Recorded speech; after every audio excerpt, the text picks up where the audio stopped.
Ok, muy buenas tardes con todos los presentes. En esta oportunidad voy a hablarles acerca del manejo quirúrgico de lesiones de mama de alto riesgo. Los objetivos siguientes son, bueno, una introducción en estas lesiones de alto riesgo, cuáles son, el tratamiento quirúrgico y las conclusiones.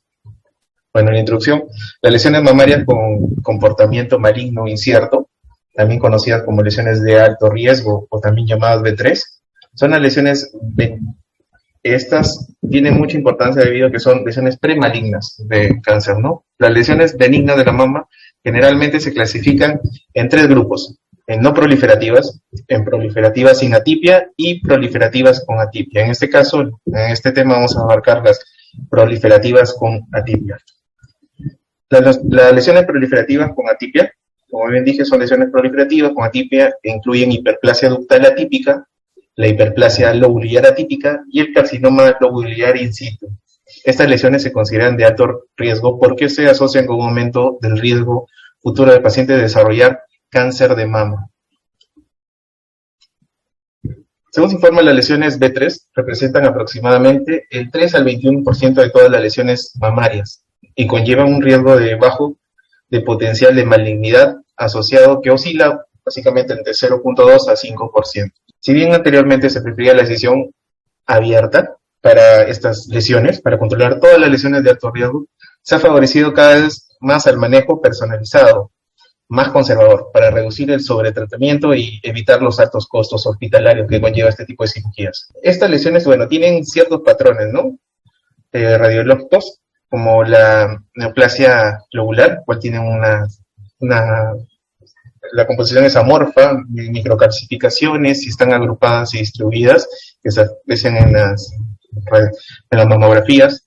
También la proliferación epitelial atípica intraductal también se observa en la radiología como microcalcificaciones finas, pleomórficas, lineales o segmentadas, ¿no? Con irregular forma, ¿no?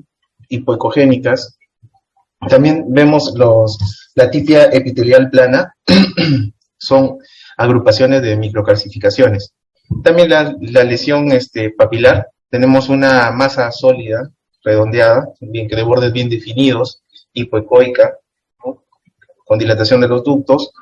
Y el tumor filodes, tenemos una imagen ovoidea de alta densidad, básicamente alargada, y la cicatriz radial es una distorsión de la arquitectura que es radiolúcida, con o sin calcificaciones se puede encontrar en las imágenes que nos ayudan al diagnóstico de estas lesiones. Bueno, como mencioné, la hiperplasia típica ductal, el diagnóstico generalmente se diagnostica mediante una biopsia o una aguja gruesa, como las lesiones objetivos en la biopsia de microcalcificaciones mamográficas. La histología de esta patología se caracteriza por una proliferación de células epiteliales uniformes, con núcleos redondeados, monomórficos, que llevan parte del conducto afectado, pero no todo, o que llenan por completo los conductos, pero miden de menos de 2 milímetros, o afectan a menos de 2 conductos. Después de realizar esta biopsia diagnóstica, el estándar de atención es realizar una biopsia de mama excisional, para excluir la posibilidad de una lesión maligna asociada a esta etiología. Después de la excisión quirúrgica, si se diagnostica esta patología en una biopsia por excisión, no se indica cirugía adicional. La reexcisión generalmente no está indicada cuando hay hiperplasia ductal atípica, presente en el margen, o sea, cuando está comprometido no se indica una nueva reexcisión. Tenemos otro tipo que es la hiperplasia lobulillar atípica, suele ser un hallazgo incidental en biopsias mamarias realizadas por diferentes motivos. En la histología vemos que se caracteriza por una proliferación de células monomórficas uniformemente espaciadas que llenan, pero no expanden el lóbulo afectado. Ahí la diferencia con el otro. También pueden involucrar conductos, comparten características citológicas y arquitectónicas con el carcinoma lobulillar in situ, pero es cuantitativamente menor en extensión. Cuando se realiza esta biopsia, el riesgo informado de carcinoma ductal in situ o carcinoma invasivo, después de un diagnóstico de esta patología incidental, con la biopsia de aguja gruesa, es muy bajo, es menor al 3%, y cualquiera mejor suele ser carcinomas invasivos muy pequeños de bajo grado. Después de la excisión quirúrgica de esta lesión, no se indica ninguna cirugía adicional. La reexcisión no está indicada tampoco. aunque esté el margen comprometido en estas lesiones. El riesgo futuro de cáncer de mama y su reducción, ¿no? Las hiperplasias atípicas confieren un aumento moderado en el riesgo de cáncer de mama posterior, riesgo relativo entre 3 a 5. La magnitud del aumento es similar entre tanto la hiperplasia ductal como la otra patología, ambas con un riesgo relativo aproximadamente 4 en comparación con pacientes que no tienen atipia, aunque algunos estudios han demostrado que el riesgo de desarrollar cáncer de mama. La hiperplasia atípica se asocia con un aumento bilateral generalizado de riesgo de cáncer de mama, aunque existe una ligera preponderancia de cánceres de mama homolaterales. En un informe del estudio de salud de enfermeras, 56% de los cánceres que se desarrollaron en mujeres con hiperplasia atípica ocurrieron en el seno ipsilateral. La incidencia acumulada de cáncer de mama durante 30 años se acercó al 30%. Y otra de las entidades es el carcinoma lobular in situ. Es una neoplasia lobular, es un espectro de cambios proliferativos dentro del lóbulo mamario que incluye una hiperplasia lobular atípica y un carcinoma lobular in situ. Aunque ambas lesiones se asocian con un mayor riesgo de cáncer de mama invasivo, la magnitud del riesgo asociado al carcinoma lobular in situ es mucho mayor que la otra. La epidemiología del carcinoma lobular in situ es un hallazgo poco común, como lo sugieren los estudios de autopsia. Se desconoce la verdadera incidencia en la población general, debido a la falta de signos clínicos y mamográficos. Como ejemplo, en un informe concluyeron que 5.000 mujeres que se sometieron a biopsias mamarias entre 1930 y 1972, el 3.6% de estas lesiones fueron benignas y fueron carcinomas lobulares in situ. En informes posteriores que utilizaron criterios de diagnósticos más estrictos, se observó que el carcinoma lobular in situ en el 0.5% de las biopsias de mama benigna realizadas por anomalías clínicas. Se observó una mayor prevalencia de esta patología, 2,3%, en una revisión de 6.287 biopsias de mama realizadas a diferentes índoles patológicas mamarias, y se vio que el carcinoma lobular in situ representó el 9% de las lesiones detectadas mamográficamente clasificadas como tumores malignos. La edad media en momento de diagnóstico aproximadamente oscila, el grupo etario es de 44 a 46 años y entre el 80 y el 90% de los casos se presentan en mujeres premenopáusicas. Las células del carcinoma lobular in situ son fuertemente positivas para el receptor de estrógeno. El diagnóstico de esta entidad casi siempre representa un hallazgo incidental que se diagnostica en una biopsia de mama, realizada por alguna otra razón, como un área de cambio fibroquístico o un fibroadenoma. La mayoría de los casos, el carcinoma lobular in situ no se identifica clínicamente, mamográficamente o mediante un examen anatomopatológico macroscópico. La histología es una lesión no invasiva que surge de los lobulillos y los conductos terminales de la mama. Las características histológicas difieren entre las formas clásicas y no clásicas de esta patología. Esta diferencia es importante porque afecta básicamente a la gestación, es hormono dependiente. Y entre los subtipos de este carcinoma lobular in situ se divide en el clásico, que se caracteriza por una proliferación sólida de células pequeñas con núcleos pequeños uniformes, redondeados o ovalados y bordes celulares diferenciados de forma variable. En raras ocasiones, los casos son difíciles de clasificar como carcinoma ductal in situ o carcinoma lobular in situ, ya que existe cierta superposición citológica en las características del carcinoma ductal in situ de bajo grado nuclear, con un patrón de crecimiento. Las células del carcinoma lobular in situ son típicamente receptor estrógeno positivas. Rara vez muestran sobreexposición con el receptor HER2 de crecimiento epidérmico humano y tienen una tasa de proliferación muy baja.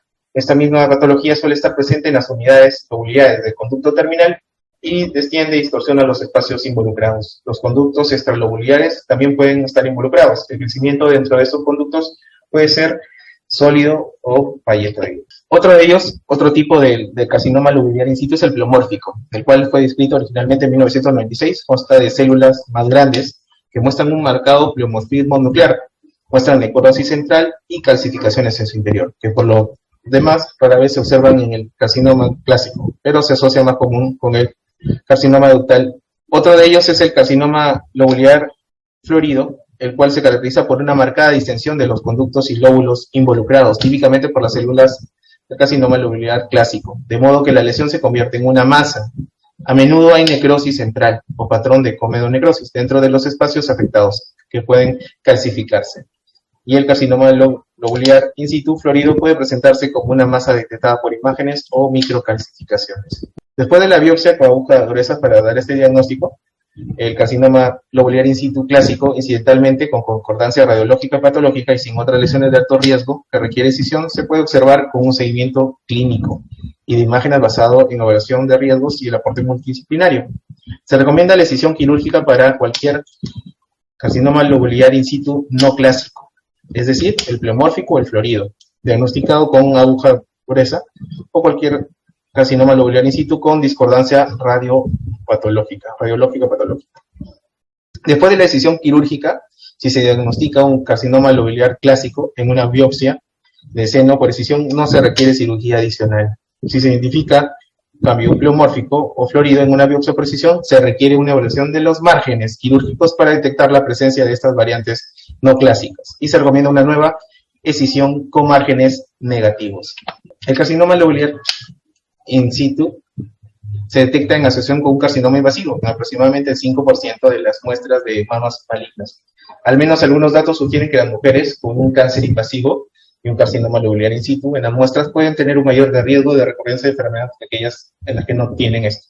Por lo tanto, la presencia de esa entidad en asociación con un cáncer invasivo no es una contraindicación para la terapia de conservación de la mama y no es necesario obtener márgenes negativos alrededor del carcinoma lobular in situ, si los márgenes alrededor del componente invasivo son negativos. La única excepción de esta regla general en carcinoma pleomórfico y florido. Históricamente, las mujeres con carcinoma lobular in situ algunas veces fueron tratadas con mastectomía bilateral profiláctica. La mayoría de los expertos ahora consideran que la mastectomía bilateral profiláctica es demasiado drástica para el nivel moderado de riesgo asociado a esta entidad.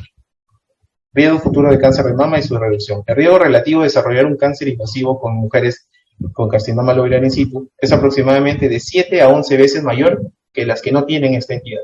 El riesgo absoluto es de aproximadamente el 1% anual y es bajo.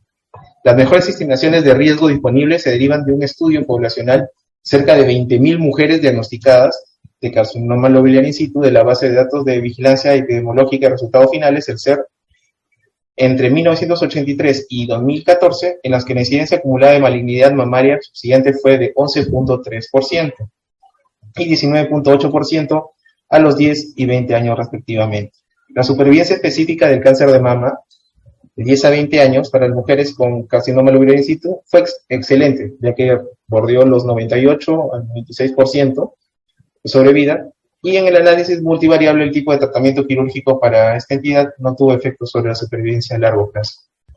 Los esfuerzos para identificar las características de carcinoma lobular in situ se asocian con una mayor probabilidad de desarrollar cáncer de mama invasivo no ha tenido éxito. En un informe, las mujeres con carcinoma lobular in situ y antecedentes familiares de cáncer de mama tenían un riesgo relativo más alto de cáncer de mama invasivo que las mujeres que solo tenían esta entidad. Otro de estas lesiones de alto riesgo es la atipia epitelial plana.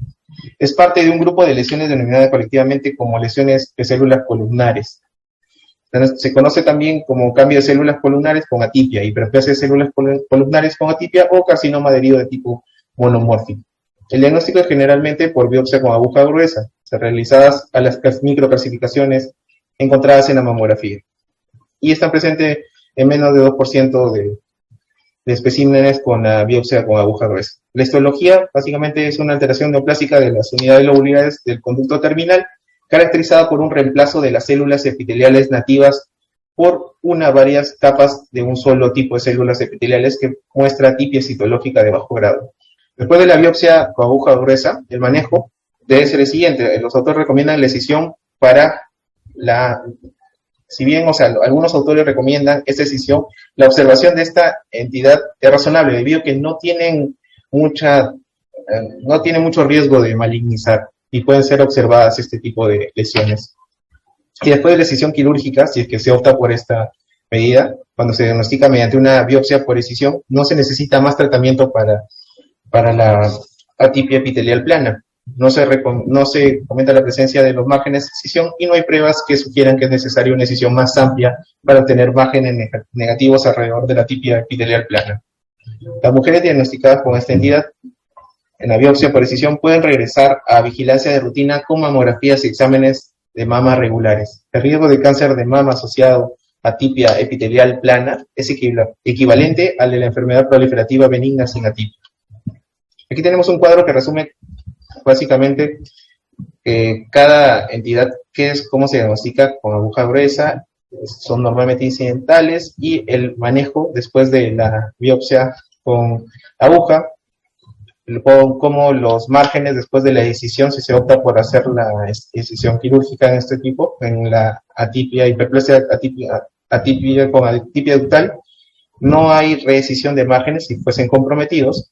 En la hiperplasia lobular atípica también no se, si estuviesen comprometidos los márgenes, no se hace una reescisión.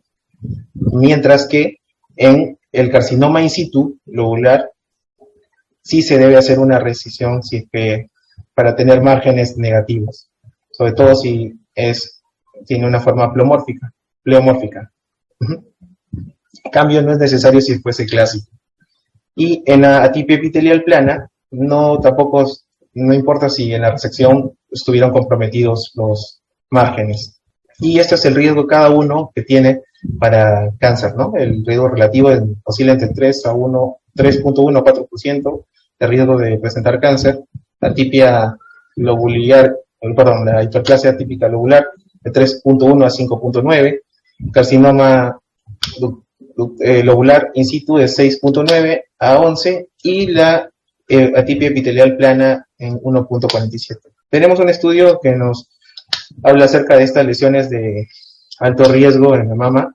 Nos dicen las herramientas para el diagnóstico y el manejo, las recomendaciones de manejo, ¿no? Aquí es también otra tabla que nos resume qué podemos hacer cuando encontramos estas lesiones, ¿no? Por ejemplo, la proliferación atípica intraepitelial ductal, se debe hacer una escisión quirúrgica, o también se puede hacer una VAE. Una VAE es una escisión de mamaria asistida por vacío, es una técnica actual. También si esta técnica, la escisión mamaria asistida por vacío, es unifocal y hay una hiperplasia ductal atípica, se puede hacer con una lesión pequeña, ¿no? Normalmente se hace la VAE a lesiones que son menores a 15 milímetros, está indicada.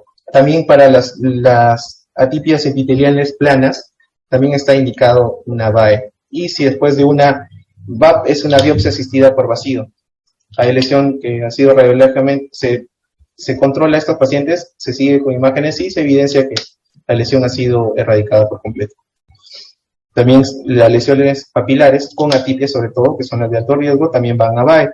Tumor filoides, se indica la escisión quirúrgica, y las cicatrices radiales con atipia se prefiere hacer VAE y seguimiento ecográficos y mamográficos. La efectividad de la escisión mamaria asistida por vacío en las lesiones de mama con potencial maligno incierto, como es una alternativa a las escisiones, las biopsias escisionales que se hacían antes, ¿no? En este estudio se vio que 250 pacientes tenían estas lesiones de tipo B3, 105 cumplieron los criterios de inclusión y se les realizó VAE. La VAE se realizó guiada bajo ecografía o rayos X, y 9 casos de estos, que representaron 8.6%, pasaron a diagnóstico de malignidad tras el VAE. Se encontró malignidad en el 15.5%, representando un 9 de 58 casos de lesiones B3 con atipia epitelial. Los resultados positivos para neoplasia maligna luego de la VAE fue poco frecuente, 8.6%, y se asoció a atipia de la biopsia inicial. La VAE es un enfoque alternativo para el manejo de las lesiones B3, reduciendo los procedimientos quirúrgicos abiertos. Bueno, las conclusiones de mi tema: se requiere vigilancia activa por vida del cáncer de mama para pacientes con hiperplasia atípica o carcinoma lobular in situ. Realizamos evaluaciones clínicas mamarias cada 6 meses, mamográficas anualmente. Por lo general, examinamos a los pacientes de alto riesgo en intervalos de 6 meses y obtenemos mamografías de diagnósticos anuales. Las pautas de la NCCN sugieren una historia y un examen físico de intervalo cada 6 a 12 meses y una mamografía de detección anual. La presentación clínica de las lesiones premalignas y preinvasoras ha pasado de una lesión palpable en la era de la premamografía a una lesión no palpable que se detecta por mamografía, como es el caso de las microcalcificaciones. Y el carcinoma lobular in situ o enfermedad lobular es una lesión de alto riesgo para desarrollar un carcinoma invasor, 1% al año total lobular, y el riesgo de desarrollar una recurrencia similar en ambas mamas, por lo que no es necesario obtener márgenes no afectos o no comprometidos. Las guías más recientes recomiendan un abordaje más conservador, evitando cirugías abiertas cuando se puede evitar. Esta tendencia se ha adoptado debido a las continuas preocupaciones planteadas con respecto a los daños potenciales asociados con biopsias y cirugías innecesarias cuando se encuentra hallazgos de imágenes sospechosos. Es básicamente ese mi tema. Gracias. Dice, ¿qué medidas se tomarían frente a una paciente joven con hiperplasia abdominal o lobular atípica y carcinoma lobular in situ de bajo grado que no desee ser intervenida quirúrgicamente? Se podría tomar dos opciones, doctor. Se podría bien controlar vigilancia con exámenes mamográficos, ecográficos, como mencioné, o si no, también se podría optar por una cirugía mínimamente invasiva, como es el VAE, que es la decisión mamaria asistida por vacío, pero dependiendo del tamaño del tumor. No puede ser de esta lesión no puede ser más de 15 milímetros, ¿no? Lo interesante sería primero ver qué significa una paciente joven, ¿no? Sería bueno que se hubiera especificado un poco la edad. Sí. Y realmente los pacientes, el carcinoma lobular in situ ha sido retirado ya como una neoplasia maligna, ya no se considera una neoplasia maligna. Tanto es así que cuando sale carcinoma lobular in situ, el paciente solamente queda en observación y sigue teniendo sus controles normales. Eso es lo que se dice. Sin embargo, ahora tú estás hablando del carcinoma lobular in situ pleométrico. Doctora Bogotá, si me permite, claro, aquí en la pregunta del chat se refiere a tres entidades, una hiperplasia ductal o una lobular atípica y un carcinoma in situ de bajo grado, ¿no? O sea, estos hallazgos generalmente no son hechos solo en mamografía, sino ya han ido a un procedimiento de diagnóstico y que ha resultado cualquiera de estos tres, ¿no? En todo caso, el doctor Nazario ya lo explicó que la mayoría de estos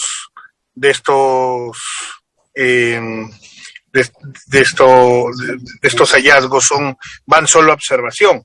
La siguiente pregunta sería, ¿alguno de ellos habría necesidad de hacerle inmunistoquímica para manejo hormonal? Sobre todo mencioné que el carcinoma lobular in situ tenía alguna predisposición a los receptores estrogénicos. Se podría hacer, pero dependiendo si la paciente es premenopáusica, o dependiendo de la edad de la paciente, ¿no? Entonces se individualiza cada paciente. El doctor Galarreta se refiere al hecho de, por ejemplo, dar quimioprofilaxis, tipo tamoxifeno, inhibidor de aromatasa. Claro, estas lesiones, una tipia epitelial plana, una hiperplasia ductal atípica, una hiperplasia lobular in situ, creo que la mayoría de los casos van a observación, nadie le hace inmuno, pero a los lobulares in situ, ¿cuál sería el manejo, no? Tendríamos que hacer inmuno, daríamos quimioprevención, si salen receptores hormonales positivos o no. Doctor Nazario, de la revisión que ha hecho, ¿tiene algo para responderle al doctor Galarreta? Sí, si tienen receptores estrogénicos positivos, se podría dar una quimioprevención, está en la literatura. Lo cierto del tema es que este tipo de lesiones se encuentran cuando tienes despistajes masivos y cuando tienes programas de mamografía para la población, y eso te lleva a hacer una serie de biopsias, y en verdad eso es lo que ha pasado, al punto que, por ejemplo, carcinoma ductal in situ en los Estados Unidos constituye más del 20% de los tumores de mama, y eso no ha ido acompañado de una disminución en el carcinoma invasor, y por eso ahora se está poniendo en cuestión el hecho de hacer despistajes y hacer mamografías mamografías como despistaje para tratar de encontrar lesiones pequeñas y lo habíamos comentado en algún momento a raíz de un artículo que se llamaba si es que la mamografía por despistaje o la detección temprana de lesiones era un mito, ¿no? Dándole preferencia a al comportamiento biológico de los determinados tumores. Entonces, carcinoma in situ, tanto lobular como ductal, creo que en los últimos 2 o 3 años de San Antonio le han dado una importancia máxima a este tipo de lesiones, y yo creo que al momento no hay hay muchas dudas al respecto de cómo manejar esto y cómo hacer con las lesiones proliferativas, ya sean benignas o premalignas de la mama. No sé si alguien quiere comentar algo de esto. Una pregunta, doctor Nazario. He visto que ha figurado ahí como lesión premaligna el tumor filoides. ¿Puede comentar algo más al respecto? Es que existen 3 tipos, ¿no? El tumor filoides, el borderline y el maligno, ¿no? Antes se tomaba en esa clasificación que mostré era una clasificación pasada, ahora no, las que mencioné eran esas 4, y ahora se está obviando la atipia epitelial plana, ya que no representa una lesión de alto riesgo, ¿no? Bien. Es básicamente por el estudio que tenía ese artículo que puse en la tabla. Ya, el otro, vale la aclaración, el otro tema que creo que también merece aclaración es el hecho de que estas lesiones proliferativas benignas o premalignas no es que tienen una traducción radiológica, se puede sospechar de esto, pero sí tienen que tener muy presente que el diagnóstico de este tipo de lesiones es anatomopatológico, esto es con microscopio, ¿no? Entonces, la sola mamografía o ecografía, lo que quieran, no es suficiente para tomar una decisión, ¿no? El otro tema que me llamó la atención fue que en una de las conclusiones pusiste vigilancia activa de por vida. ¿Qué comentario adicional quiere hacer al respecto, doctor Nazario? Bueno, es básicamente para las pacientes que no solamente tienen esta lesión, que es de alto riesgo, sino que también han tenido antecedente de cáncer de mama, ¿no? Pero ahora que se está proponiendo que las mujeres mayores de 70 años ya no vayan a mamografía anual y que se está proponiendo que aquellos pacientes que tienen carcinoma in situ, dependiendo de determinadas características, se queden solamente en resección del tumor, ¿cómo podríamos entender esto de vigilancia activa de por vida? Vamos a tener al paciente de 80, 90 años y vamos a seguir haciéndole mamografía de seguimiento. Bueno, no solamente es para seguimiento está indicado la mamografía, también dije que estaba indicado la resonancia magnética, ciertas entidades que son esas. A una paciente de 90 años le vamos a hacer resonancia magnética para... No, es que se personaliza dependiendo del paciente, ¿no? El caso. Sí, pues eso yo creo que está en desarrollo, ¿no? Eso está en desarrollo y tenemos que ir viendo y imagino que aquí en el hospital, en el instituto, en cuanto a una lesión de estas tendríamos que verla de manera individual, ¿no? Y lógicamente de manera multidisciplinaria, con la participación de radiólogo, de patólogo, y bueno, nosotros como cirujanos, igual que en radioterapia, ¿no? Doc, yo creo que definitivamente si nosotros retrocediéramos unos 15 años atrás, estaríamos discutiendo en este momento el beneficio de la mamografía en el diagnóstico temprano y su beneficio en el 30% que daba de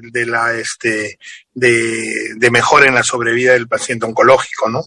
Ahora hemos llegado a un punto de afinar tanto el diagnóstico que estamos llegando a lesiones que son tan pequeñas y son tan inocuas que se está cuestionando si es que estas deberían llegar a un procedimiento invasivo y cruento, casi análoga o haciendo una analogía con el tema de la cirugía prostática, ¿no? Que llegó a avanzar tanto y ahora se está cuestionando si todos los cánceres de próstata deberían llegar a un tema de prostatectomía radical, ¿no?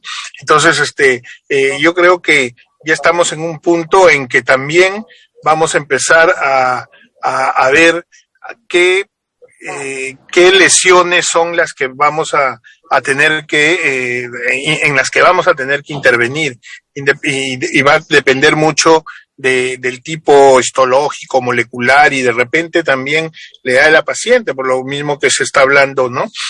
Pacientes de mayor edad que tienen una expectativa, una esperanza de vida más corta que la evolución natural de una enfermedad, ¿estaría bueno llegar a seguir haciendo screening o deberíamos esperar de repente a las que les aparece la enfermedad y tratar de hacer diagnóstico temprano? Creo que hacia ahí se está orientando un poco la investigación. No sé si de repente usted nos puede comentar algo más a ello, ¿no? Ese es exactamente el tema, doctor Galarreta, que nosotros vivimos en un país de recursos que son limitados y en verdad todas nuestras acciones deberíamos tratar de hacerlas lo más eficiente posible. Entonces, ahora con todo lo que se está leyendo en la literatura, yo ya no estoy tan seguro si deberíamos estar promocionando que se pongan mamógrafos por todo lado y conseguir radiólogos de donde sea para hacer despistaje de cáncer de mama, despistaje, para hacer detección temprana de cáncer de mama, teniendo todas estas consideraciones a las cuales usted ya se ha referido, ¿no? Entonces, yo no sé, pues las autoridades en salud pública tendrán que pensar sobre esto para decidir qué hacemos o qué no hacemos. ¿Por qué no aprovechamos la presencia de la doctora María Laura, que acaba de llegar de Brasil, para que nos cuente algo sobre qué están haciendo en el país vecino al respecto? ¿Algún comentario, doctora? Doctor, buenas tardes.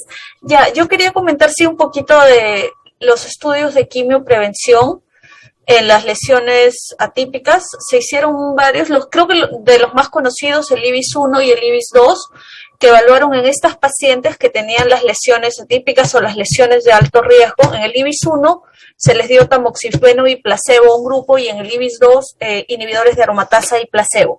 Lo que se vio es que sí habían resultados buenos, por ejemplo, para la prevención de todos los cánceres en general, con un hazard ratio de 0.73 en el caso del IBIS-1, y en el IBIS-2 también fue de 0.68.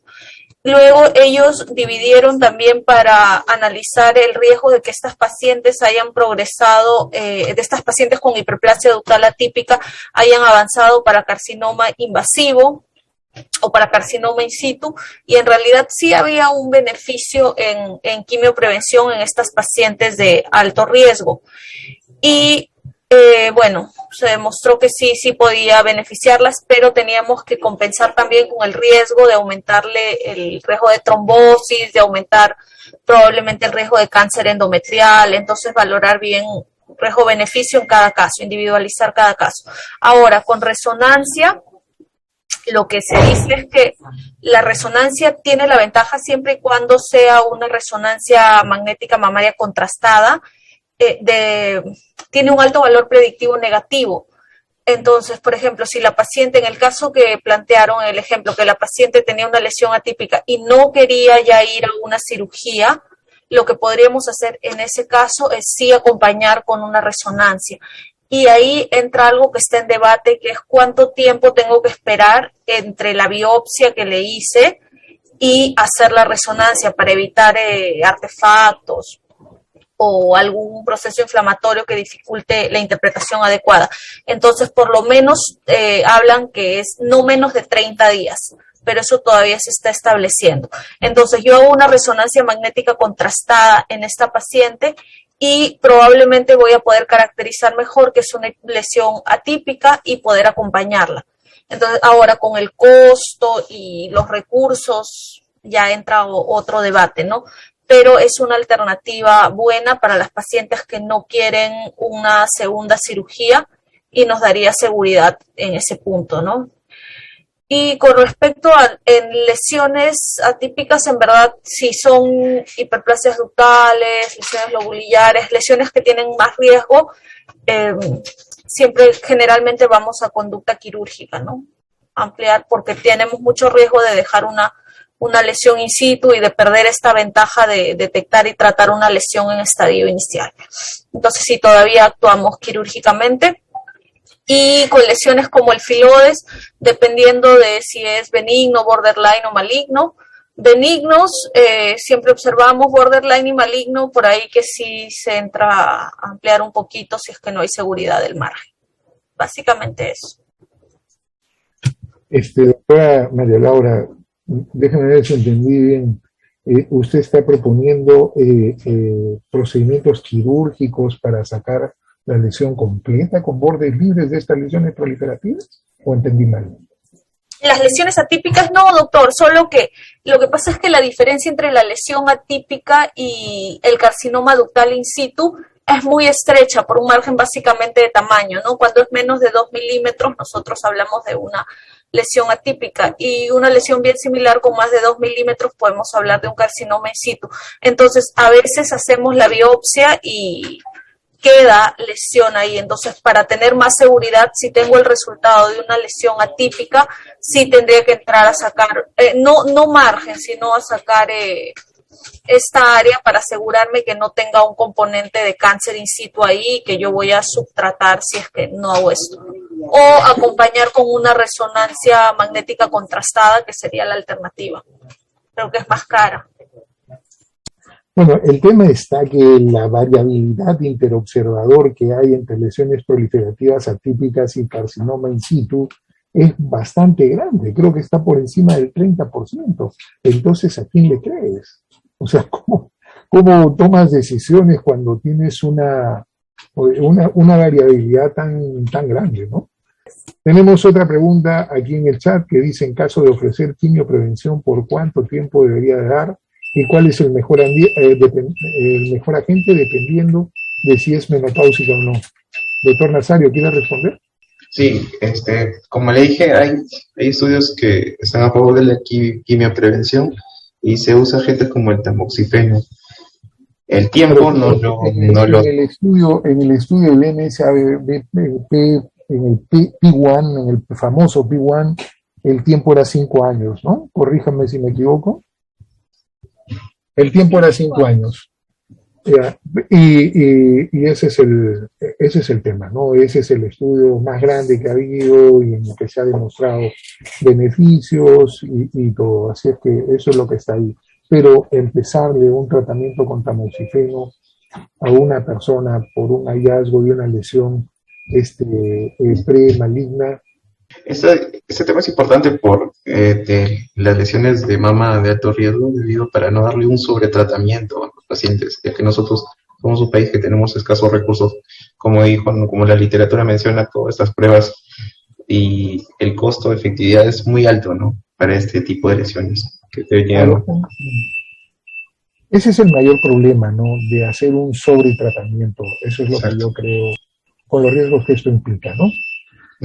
Bien, bueno, yo quiero agradecer la presencia de todos e invitarlos a la próxima reunión que tendrá el Departamento de Mamas y Tejidos Blandos el próximo lunes.